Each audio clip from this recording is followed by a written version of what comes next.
तुम्ही माझ्यात, मी पण तुमचा आहे, तुमचाच आहे.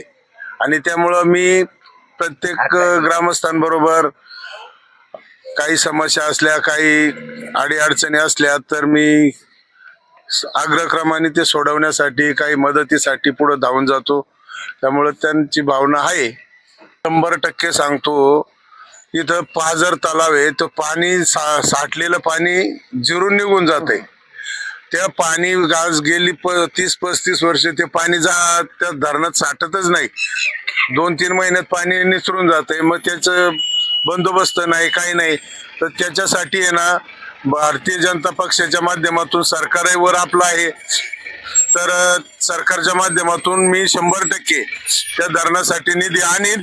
आणि मला खात्री आहे भारतीय जनता पक्ष हा तळागाळातल्या कार्यकर्त्यांना ताकद देणारा पक्ष आहे.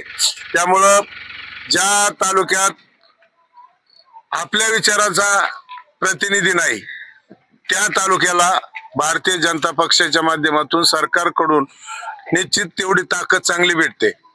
नागरिकांना काय आवाहन करणार आहे? चिन्ह काय असणार आहे तुमचं आणि निवडणुकीची तारीख किती? मी नागरिकांना नम्र आवाहन करतो की आपण एकदा संधी द्या. माझं कौटुंबिक जीवन अगदी आनंद आहे. मला कुठलाही स्वार्थ नाही. निस्वार्थ भावनेने जे काही शक्य होईल सर्वच्या सर्व समाजासाठी काम करत राहील. समाजाच्या अडीअडचणी निश्चित सोडविल. आणि त्याच्यासाठी भारतीय जनता पक्ष देशात आहे आणि राज्यात सरकार असल्यामुळं मला कसली उणीव भासणार नाही. आणि पाहिजे तेवढा निधी मागण्यासाठी मी हक्काने जाऊ शकतो आणि तो निधी मला मिळेल सुद्धा.